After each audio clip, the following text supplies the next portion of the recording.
कैसे हैं आप सब। इस वीडियो में आज हम बात करने वाले यूपीपीसीएस 2025 के बारे में। इस वीडियो में आज हम बात करेंगे यूपीपीसीएस 2025 के लिए आप कौन कौन से बुक, कौन कौन से रिसोर्सेज यूज़ कर सकते हैं अपने एग्जाम को क्वालिफाई करने के लिए। इस वीडियो में आज हम बात करेंगे कि कौन से सब्जेक्ट से कितने सवाल आते हैं, कौन कौन से बढ़िया रिसोर्सेज हैं, कौन कौन से बढ़िया बुक्स हैं। इस वीडियो को लास्ट तक देखोगे दोस्तों तो यूपीपीसीएस 2025 अगर एग्जाम आप देने वाले हैं तो ये वीडियो आपके लिए बहुत ज़्यादा हेल्पफुल होगा, बहुत ज़्यादा।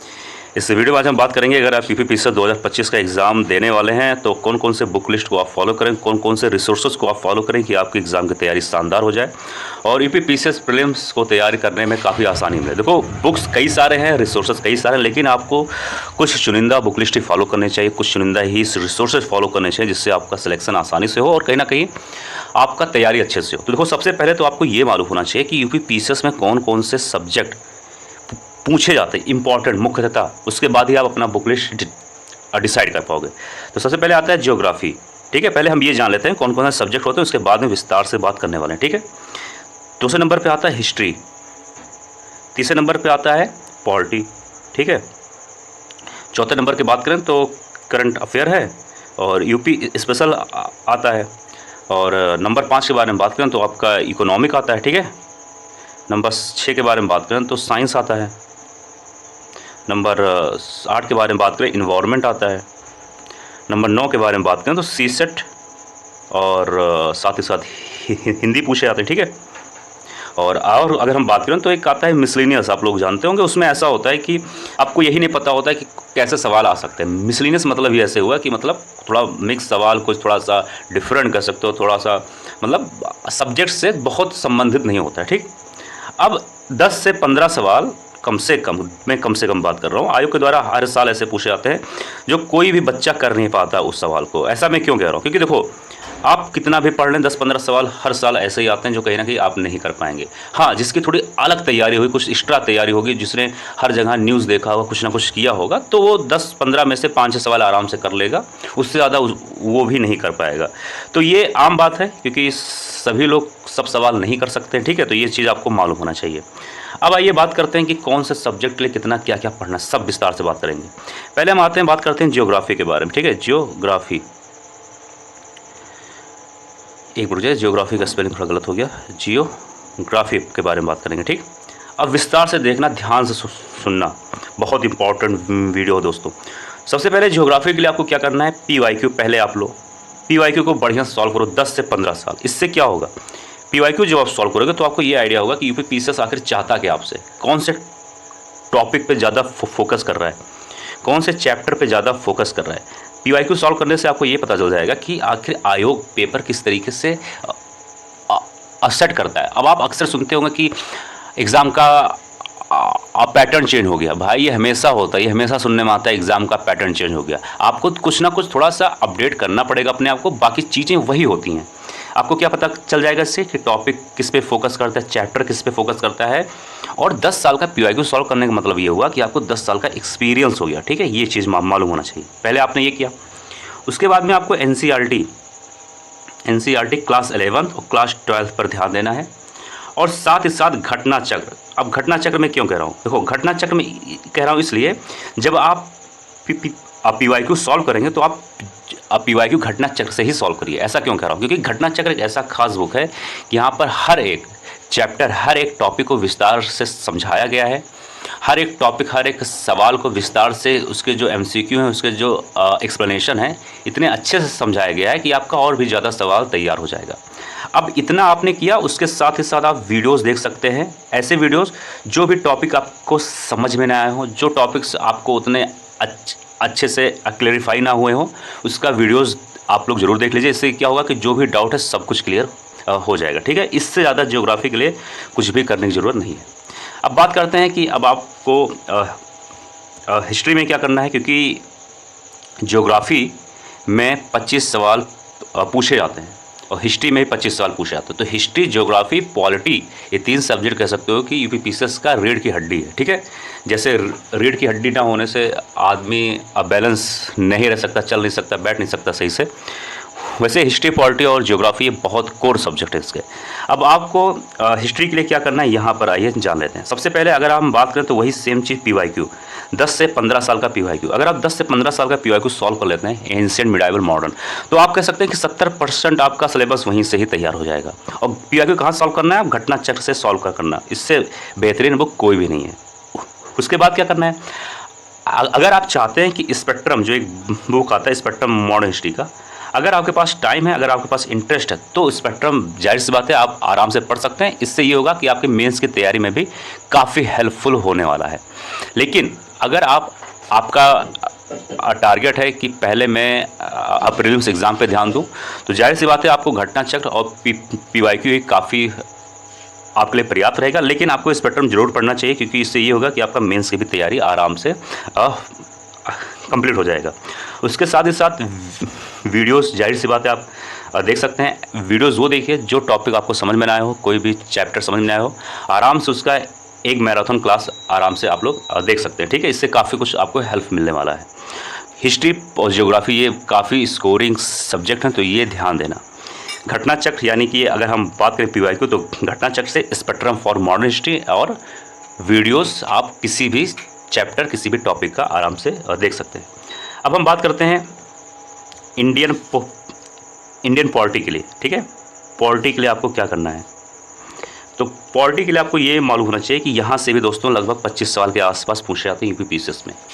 तो पॉलिटी के लिए सबसे अच्छा बुक माना जाता है लक्ष्मीकांत। अब लक्ष्मीकांत का मतलब ये नहीं हुआ कि आपको सारे चैप्टर यहाँ से पढ़ने हैं। स्टार्टिंग से कम 20 से 22 चैप्टर बहुत ज़्यादा इंपॉर्टेंट वो पढ़ने हैं, और बीच के कम से कम 10 से 12 चैप्टर हैं, जैसे कि panchayat, municipal, high court, supreme court, president, prime minister, ये सब सारे चैप्टर इंपॉर्टेंट। यानी मैं बात करूँ तो ओवरऑल 30 चैप्टर ऐसे ही लक्ष्मीकांत मिल जाएंगे जो आपके लिए इंपॉर्टेंट है। ये आपको देखने और सुनने में ऐसा लग रहा है कि लक्ष्मीकांत काफ़ी मोटा बुक है, ऐसा कुछ नहीं है। आप आराम से 8-10 दिन में लक्ष्मीकांत को पूरी तरीके से कंप्लीट कर सकते हैं, इस 30 चैप्टर को। अभी भी आपके पास बढ़िया वक्त है, तो आप आराम से अपना टाइम दीजिए और समय दीजिए, ठीक है। तो सबसे पहले आपको पढ़ना है लक्ष्मीकांत, उसके साथ आपको सॉल्व करना है PYQ यानी कि घटना चक्र से। अब PYQ क्यों सॉल्व करना है मैंने आप सभी को बता दिया, इसका क्या फ़ायदा होता है। और 10 से 15 साल का PYQ सॉल्व करना है, और साथ ही साथ वीडियोज़ ज़रूर देखिएगा। वीडियोज़ ऐसे देखिएगा जो कहीं ना कहीं इंपॉर्टेंट होते हैं, जो चैप्टर, जो टॉपिक आपको समझ में ना आए उसके ज़रूर वीडियोज़ आप लोग देखिएगा, ठीक। अब आइए बात करते हैं हम लोग इकोनॉमिक्स के बारे में, ठीक। अब यहाँ से कम 12 से 15 सवाल हमेशा पूछे जाते हैं, ठीक है। ये 12 से 15 सवाल, मेरा मतलब ये होता है कि 12 भी पूछे जा सकते हैं, 13 भी पूछे जा सकते हैं, कभी कभी 11 हो सकते हैं, कभी कभी 15 और 16 भी हो सकते हैं। ये 12 से 15 एक मतलब उसका एवरेज लेके चला जाता है, ठीक है। अब इकोनॉमिक के लिए क्या करना चाहिए, क्योंकि इकोनॉमिक सब्जेक्ट इंपॉर्टेंट, लेकिन बच्चों का इंटरेस्ट इसमें ज़्यादा कुछ होता नहीं है, लेकिन फिर भी यहाँ पर हम बात करने वाले हैं। सबसे पहले आपको इकोनॉमिक पढ़ना है करंट। ऐसा क्यों कह रहा हूँ, क्योंकि इकोनॉमिक में 60% सवाल सिर्फ करंट से आते हैं। अब जैसे कि कोई हो गया स्कीम्स, बजट हो गया, चाहे सेंट्रल लेवल का या फिर UP लेवल का बजट, सर्वे हो गया, ठीक है। ये सब सारी चीज़ें आपका करंट से ही पूछे जाते हैं। और अब बात करें कि बेसिक आपको कुछ चीज़ें तैयार होनी चाहिए। बेसिक में जैसे कि बैंकिंग के बारे में मालूम होना चाहिए, एग्रीकल्चर के बारे में मालूम होना चाहिए, ठीक है। GDP के बारे में मालूम होना चाहिए। जो बेसिक चीज़ें 3-4 चैप्टर बेसिक हैं उसके बारे में आपको मालूम होना चाहिए। अब इसके लिए आपको कोई बुक पढ़ने की ज़रूरत नहीं कि आप रमेश सिंह पढ़ लीजिए या नितिन सिंघानिया पढ़ लीजिए, ये सब पढ़ने की ज़रूरत नहीं, क्योंकि ये सब काफ़ी बल्कि बुक है और ये सब कोई बहुत विशेष फ़र्क नहीं डालेगा। आप इसके लिए हर एक टॉपिक वाइज वीडियोस देख सकते हैं, इससे आपका और अच्छे से क्लियरिफिकेशन हो जाएगा, जो डाउट सब कुछ क्लियर हो जाएगा। इकोनॉमिक के लिए यहाँ से आप आराम से आप पढ़ सकते हैं। अगर आपके पास रमेश सिंह बुक है तो कुछ चैप्टर वहाँ से पढ़ सकते हैं, अगर पढ़ने का इंटरेस्ट हो तो उसमें कोई भी बुराई नहीं है, ठीक है। अब आइए हम बात करते हैं कि साइंस के लिए क्या करना है। साइंस भी एक इम्पॉर्टेंट सब्जेक्ट है, जो कि 10 से 13 सवाल के आसपास आराम से यहाँ से पूछे जाते हैं। अब साइंस के लिए क्या करना है, क्या पढ़ना चाहिए, आइए बात करते हैं। साइंस के लिए पहले आपको बेसिक चीज़ें पढ़नी है। बेसिक चीज़ें तो कहीं से पढ़ सकते हैं आप, घटना चक्र से भी पढ़ सकते हैं और लूसेंट से भी पढ़ सकते हैं, ठीक है। ये 2 ऑप्शन है। अब यहाँ पर PYQ जो है साइंस में बहुत इंपॉर्टेंट होता है, very very very very important. ऐसा क्यों कह रहा हूँ, अगर आपने 10 साल का 12 साल का PYQ सॉल्व कर लिया तो आपको ये पता होगा कि साइंस के सवाल चेंज नहीं होंगे, वहीं से पूछते हैं। बस थोड़ा सा आपको दिमाग का इस्तेमाल करना होगा। बेसिक चीज़ें अगर आप लोगों ने जान लिया, पढ़ लिया साइंस के बारे में, तो साइंस वहीं से आएगा, उससे ज़्यादा कुछ नहीं आता है, ठीक है। और कोई भी वीडियोस देख लीजिए, एक अब मैराथन क्लास जो 5 से 6 घंटे का होता है, एक दिन में इसको कंप्लीट कर लेंगे आप। और इसको कंप्लीट करने के बाद जब आपको कंप्लीट हो जाएगा ये, तो आपको मालूम हो जाएगा कि साइंस में आखिर होता क्या है। उसके बाद में आप PYQ अच्छे से सॉल्व करिए। और PYQ कहाँ सॉल्व करेंगे? घटना चक्र से, ठीक है। और अगर आपके पास टाइम है, अगर आप चाहते हैं, तो बेसिक के लिए लूसेंट भी पढ़ सकते हैं अगर आपके पास समय है। तो ये अगर साइंस के लिए आप यहाँ से ये सब पढ़ने की कोशिश करेंगे, साइंस आसानी से तैयार होगा और अच्छे नंबर आपके आएंगे, ठीक है। अब आइए हम बात करते हैं कि साइंस हो गया। अब बात करते हैं इन्वायरमेंट के लिए क्या करना है आपको। इन्वायरमेंट, ठीक, इन्वायरमेंट भी एक अच्छा और इम्पॉर्टेंट सब्जेक्ट है। इन्वायरमेंट से भी आपका 12 से 15 सवाल के आसपास हमेशा पूछे जाते हैं। और यहाँ से क्या पढ़ना है, इन्वायरमेंट के लिए भी सेम काम करना है आपको। बेसिक पहले कंप्लीट कर लीजिए। अब जैसे बेसिक में इन्वायरमेंट, इकोलॉजी, ये सब चीज़ें वैसे ही होती है, कुछ भी चेंज नहीं होता है। इसके लिए भी आपको PYQ सॉल्व करना है 10 से 15 साल का, वो भी कहाँ से? घटना चक्र से। आराम से इसको आप सॉल्व करिए, इससे बाहर कुछ भी नहीं आने वाला। ये आपको ऐसा लगता है कि इससे बाहर आ सकता है, लेकिन कुछ भी बाहर नहीं आता है, ठीक। और मैराथन क्लास अगर आप देख लेंगे तो आपके अंडरस्टैंडिंग के लिए तो बस इतना ही पर्याप्त है, इससे ज़्यादा कुछ भी पढ़ने की ज़रूरत नहीं है। और PYQ कहाँ से पढ़ना है? घटना चक्र से पढ़ना है, मैं बार बार बोलता हूँ, ठीक। इससे ज़्यादा कुछ भी पढ़ने की ज़रूरत आपको नहीं है। ये ऐसा नहीं कि शंकर IAS की बुक उठ लीजिए, उसको पढ़िए। शंकर IAS का बुक आप जाहिर सी बात है ले सकते हैं, लेकिन शंकर IAS बुक पढ़ने का मतलब हो गया कि एक बल्कि बुक है, उसको आप यूज़ कर सकते हैं अपने बेसिक पढ़ने के लिए। अगर आप चाहते हैं कुछ चैप्टर शंकर IAS से पढ़ें तो बेशक आप पढ़ सकते हैं। बुक बहुत शानदार, मैं उसको खुद पढ़ता हूँ। लेकिन अगर आपके पास समय, अगर आपको ऐसा लग रहा है तो जाहिर सी बात है बुक को ज़रूर आप लोग पढ़ लीजिए। लेकिन अगर आपको ऐसा लग रहा है कि पढ़ने की ज़रूरत नहीं है, मेरा तैयार है, तो कोई ऐसा एकदम इम्पॉर्टेंट भी नहीं है, ठीक है। अब आइए बात करते हैं करंट अफेयर के बारे में और यूपी स्पेशल के बारे में। आपको ये मालूम होना चाहिए कि यूपी PCS में अगर आप लोगों ने ध्यान दिया होगा 2024 का पेपर और 2023, 22, 21 का भी पेपर, तो यूपी स्पेशल बहुत ज़्यादा नहीं पूछा जाता। 3 से 4 सवाल, 5 सवाल, 6 मतलब 3 और 6 के बीच में पूछा जाता है। तो यूपी स्पेशल के लिए बहुत भागदौड़ करने की ज़रूरत अभी है नहीं। अब मेन चीज़ मैं बात करूँ करंट अफेयर यूपी स्पेशल के बारे में, तो 35 सवाल से ज़्यादा ही पूछे जाते हैं, इससे कम नहीं पूछा जाता है। इसके लिए कोई भी एक मैगजीन आप लोग ले लीजिए, कोई भी एक मैगजीन, कोई भी। अब उसके लिए आप घटना चक्र का ले सकते हैं, जो दृष्टि से टाई अप होता है, उस बुक का इस्तेमाल आप लोग ज़रूर कर सकते हैं, क्योंकि वो सभी लोग बोलते हैं, सभी टॉपर्स, सभी टीचर्स, मैंने खुद यूज़ किया है, ये काफ़ी अच्छी बुक होती है, ठीक है। वो बुक आप लोग यूज़ कर सकते हैं, या फिर कोई भी जो आपको बुक यूज़ कर रहे हैं वो कोई भी बुक यूज़ कर सकते हैं, किसी भी कोचिंग का मैगजीन यूज़ कर सकते हैं। लेकिन आपको मालूम होना चाहिए कि सिर्फ एक चीज़ यूज़ करना है। कोई भी बुक हो, कोई भी मैगजीन हो, कोई भी नोट से एक यूज़ करना है। इसके लिए भाग दौड़ नहीं करना है। क्यों ऐसा कह रहा हूँ? क्योंकि लोगों को ऐसा लगता है कि 35 सवाल से ज़्यादा आते हैं तो उसके लिए ज़्यादा कुछ पढ़ने की ज़रूरत है, जो कि कहीं ना कहीं गलत बात है, ठीक है। उसके साथ ही साथ आपको वीडियोज़ देख लेने, जो जिस मंथ का आपने करंट अफेयर नहीं पढ़ा। देखो, हो सकता है कि 10 मंथ का पढ़ना हो तो 10 मंथ का बुक ना पढ़ सकें, या फिर 10 मंथ का मैगजीन ना पढ़ सकें, ठीक है।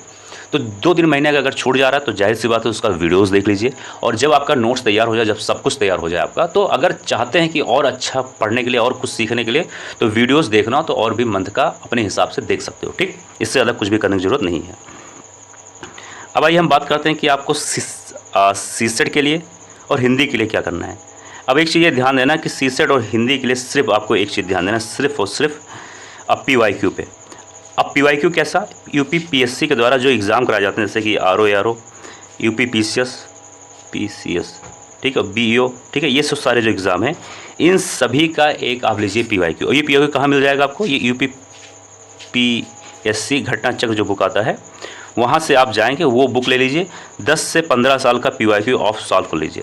आप ये देखेंगे कि जो CSET में सवाल आते हैं हमेशा सेम सवाल होते हैं, सिर्फ नंबर का फ़र्क होता है। अगर मान लो यहाँ लिखा है 3x + 5, तो ये 2021 में पूछा गया है, तो 2025 में 8x + 3 हो जाएगा। बस इतना ही अंतर होता है, बाकी सारी चीज़ें एक जैसी होती हैं। अगर आप लोगों ने PYQ पेपर देखा होगा तो आपको सब कुछ समझ में आएगा, ठीक है।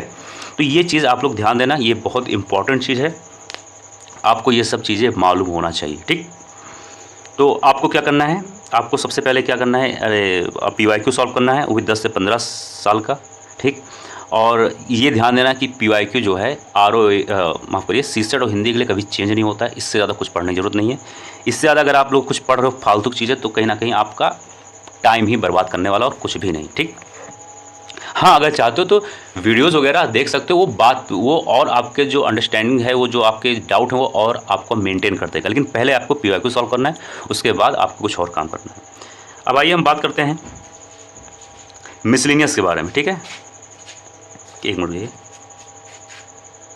बात करेंगे मिसलेनियस के बारे में कि वहाँ से क्या पढ़ना है, किस तरीके से पढ़ना है। देखो, मिसलेनियस में ये नहीं पता होता कि क्या पूछा जाएगा, किस तरीके से पूछा जाएगा। ठीक, इसका सिर्फ सिंपल एक ही वो है रूल है कि आपको 10 से 15 साल का सिर्फ PYQ सॉल्व कर लीजिए। इससे ये पता चल जाएगा कि कौन से सेक्टर से कौन से सब्जेक्ट किस तरीके से सवाल पूछे जाते हैं। उसी तरीके का सवाल आप जो भी न्यूज़ में हो, जो भी इंपॉर्टेंट लगे, बस वहाँ से आप पढ़ लीजिए, या फिर आप मिसलेनियस से संबंधित कोई यूट्यूब पर वीडियोस देख लीजिए। इससे ज़्यादा कुछ भी करने की ज़रूरत नहीं है। ठीक है, और आपको ये मालूम होना चाहिए 2024 का जब पेपर आया था 2024 UPSS का, तो कम से कम वहाँ पर स्कीम्स जो थे कई सारे पूछे गए थे सन 2002 से पहले का भी, और कहीं ना कहीं मतलब काफ़ी 20 से 30 सालों का स्कीम्स वहाँ पूछा गया था। तो आपको तो कम से कम सन 2000 से और 2025 तक के लगभग जितने भी इम्पोर्टेंट स्कीम्स हैं वो आपका नोट्स बना लीजिए। वहाँ से 2-3 सवाल पूछे जाएंगे, क्योंकि हर साल पूछा जाता है। 2024 का अगर आप लोगों ने पेपर दिया होगा तो दोस्तों, यह था आज का वीडियो। मुझे उम्मीद है वीडियो पसंद आएगा। मिलते हैं किसी और वीडियो में। जय हिंद, जय भारत।